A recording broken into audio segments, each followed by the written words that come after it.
Hi friends, எல்லோரும் எப்படி இருக்கீங்க? நல்லா இருக்கீங்களா? எல்லாருக்கும் வணக்கம். இந்த கிஃப்ட்டுக்காக நான் ரொம்ப வெயிட் பண்ணிகிட்டு இருந்தேன்.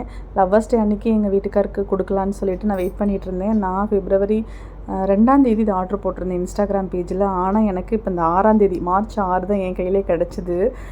இவ்வளோ நாள் வெயிட் பண்ணிகிட்டு இருந்தோமே அப்படின்ட்டு அதில் மென்ஷன் வேறு பண்ணியிருந்தாங்க எப்போ உங்கள் கையில் கிடைக்கணுன்ட்டு. நான் அந்த நோட்ஸில் கூட போட்டிருந்தேன் எனக்கு வந்து பிஃபோர் வேலண்டைன்ஸ் டேக்கு முன்னாடி எனக்கு கிடைக்கணும் அப்படின்ட்டு. ஆனால் அப்படிலாம் கிடைக்கலைங்க. அது ரொம்ப நாள் வெயிட் பண்ணி எனக்கு கிடச்சிச்சு. நான் வரவே வராது அப்படின்னு நினச்சிட்டு தான் விட்டுட்டேன். அப்புறம் கிடச்சிருச்சு. ஓகே, ஒரு வழியாக கையில் கொடுத்துட்டோம். அன்றைக்கி தான் கொடுக்கணும்னு இல்லை, சரி எப்போ வேணால் கொடுத்துக்கலான்ட்டு கொடுத்துட்டேன்.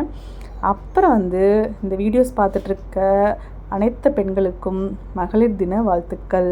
Happy women's day. நான் வந்து எதுவுமே வந்து ஒரு ட்ராயிங்கில் எனக்கு பண்ணி பார்க்கும்போது ரொம்ப சாட்டிஸ்ஃபையாக இருக்குன்றனால அந்த உமன்ஸ் டேக்காக ஒரு ட்ராயிங் பண்ணியிருந்தேன் நான். ஸோ அதுதான் நான் ட்ராயிங் பண்ணேன். அப்புறம் வந்து இங்கே நாங்கள் பக்கத்தில் இருக்கிற லோட்டரி கிளப்பில் மெம்பர்ஷிப்பில் இருக்கோம். ஸோ வந்து நாங்கள் அங்கே வந்து கிஃப்ட் பண்ணணும்னு சொல்லிவிட்டு நான் வந்து ஒரு செடி ஜேட் பிளான்ட்டுன்னு கேள்விப்பட்டிருக்கீங்க. ஜேட் பிளான்ட்டு, அதாவது லக்கி பிளான்ட்டுன்னு சொல்லுவாங்க. அந்த பிளான்ட் வந்து நான் அதாவது வச்சுருக்கேன். அதை வந்து ஒரு கட்டிங்ஸ் வச்சு நான் ஒரு 35 மெம்பர்ஸ்க்கு செஞ்சு கொடுத்தேன். அதுதான் அந்த மண் போட்டு எல்லாம் பண்ணி கொடுத்தேன் நான். அப்புறம் வந்து சனிக்கிழமை காலையில் பாருங்களேன், எவ்வளோ அந்த மார்னிங் வந்து ஃபுல்லாக பனிமூட்டமாக இருந்துச்சு. எனக்கு பார்க்கவே ரொம்ப அழகாக இருந்தனால அதையும் வீடியோ ஷூட் பண்ணியிருந்தேன். அதுக்கப்புறம் அக்கா அவங்க வந்துட்டு ஈவினிங் சிறப்பு பூஜை இருக்குது கோயிலில் வரியாமான்னு கேட்டிருந்தாங்க. ஓகேங்க்கா வரேன் அப்படின்னு சொல்லிட்டு, ஏன்னா இது மாதிரி நம்ம கோயிலுக்கு போனால் தான் உண்டுன்னு சொல்லிட்டு போனோம். அங்கே வந்து ஒருத்தவங்களுக்கு கல்யாண நாள்னு சொல்லிட்டு இந்த சாரீ கிஃப்ட் பண்ணாங்க எல்லாருக்குமே. அப்புறம் வந்துட்டு இதுதான் ஜேட் பிளான்ட்டு. இந்த பிளான்ட்டுக்கு தண்ணி வந்து ரொம்ப கம்மியாகவும் வெயில் ரொம்ப ஜாஸ்தியாகவும் இருக்கணும். ஸோ வந்துட்டு அதனால் இது எல்லாமே பேக் பண்ணி ரெடியாக வச்சுருந்தேன் நான். அதுக்கப்புறம் டேட்ஸ் பைட்ஸ், ஃபார்ம்லே பிராண்டில் கிடைக்கக்கூடிய இந்த டேட்ஸ் பைட்ஸ் வந்து எல்லாருக்கும் கிஃப்ட் கொடுக்கறதுக்காக கொடுத்துருந்தோம்.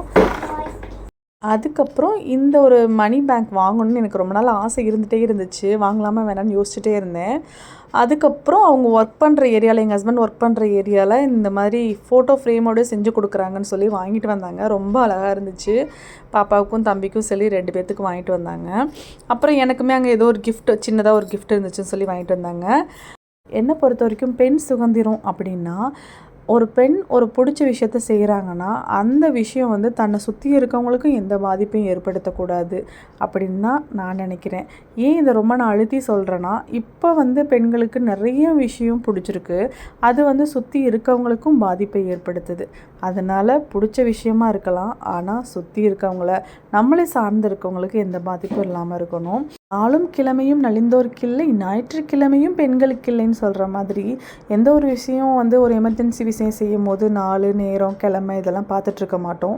ஞாயிற்றுக்கிழமையும் பெண்களுக்கு இல்லைன்னு சொல்கிற விஷயத்தில் குடும்ப பொறுப்புலேருந்து எல்லா பொறுப்பையும் நம்ம பார்த்துக்கிறதுனால ஞாயிற்றுக்கிழமையும் எல்லா மாதிரியே ஒரே நாள் தான் அப்படின்னு சொல்கிறாங்க.